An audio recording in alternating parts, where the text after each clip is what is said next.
Bonjour à tous, aujourd'hui on parle d'appâtage d'ours, en particulier les bombes d'odeur. À quoi ça sert? Qu'est-ce que c'est? Et les erreurs à ne pas commettre. Première des choses, on entend beaucoup parler des bombes d'odeur. À quoi ça sert?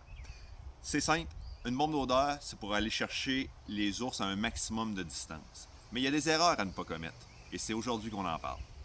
La bombe d'odeur, dans le fond, ce qu'elle va faire, c'est qu'elle va aller chercher, oui, l'ours à un maximum de distance, mais elle a aussi une autre utilité. On va utiliser de la viande pour que l'ours puisse, ce qu'on appelle, se déploguer. À l'automne, l'ours va manger des branches, va manger des choses pour se constiper, pour passer l'hiver dans sa tanière. Lorsqu'il sort, il va devoir se défaire de ce bouchon-là. Et c'est là que notre bombe d'odeur va venir en jeu, parce qu'elle va pouvoir être utilisée pour déploguer l'ours. C'est là l'utilisation de la viande. Je vais vous donner mon top 3 des meilleures choses à utiliser comme bombe d'odeur. Tant qu'à moi, le meilleur à pas longue distance, la meilleure bombe d'odeur, c'est le castor. Il va y avoir plusieurs utilités. Première des choses, l'odeur du castor fait que l'ours en est attiré. Si vous avez l'opportunité de le faire chauffer, de le mettre dans un sac noir quelques jours au soleil pour que l'odeur s'intensifie, c'est encore mieux. Deuxième des choses, va attirer les corbeaux, urubus, oiseaux charognards qui, eux, vont faire du bruit, vont faire du mouvement, et ça aussi, ça va attirer les ours. Et le plus important, c'est l'apport de la viande en putréfaction, où l'ours va l'utiliser pour se défaire de son bouchon, qui par la suite pourra se nourrir à votre appât. La deuxième chose que je vais utiliser va être une chaudière remplie de viande rouge. Bien important, de la viande rouge.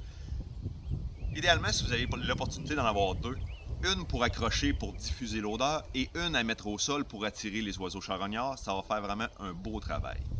Si j'avais à aller en numéro 3, ce serait des restants de poisson.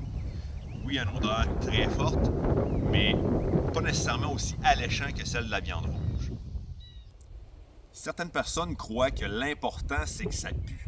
Et c'est complètement faux. Ce n'est pas parce que ça pue que c'est nécessairement bon. Pour avoir travaillé pendant des années dans le milieu du guidage de la chasse à l'ours noir, on s'est aperçu rapidement que le poulet, les restants de fruits de mer, n'étaient pas nécessairement des très bons alliés à la chasse à l'ours. Une fois votre bombe d'odeur installée, il suffit qu'à appâter. Utilisez bartende, popcorn, n'importe quelle source alimentaire. Évitez le chocolat à tout prix pour éviter que les ours tombent malades. Et utilisez quelque chose de sucré. C'est ça qui va créer cette accoutumance à revenir et à en vouloir toujours plus. Dans mon cas, j'utilise le Teddy Bait des produits Glenshine. Une odeur extrêmement sucrée qui va les attirer et les garder sur place. Sur ce, je vous souhaite une excellente saison de chasse à l'ours. Bonne fin de journée.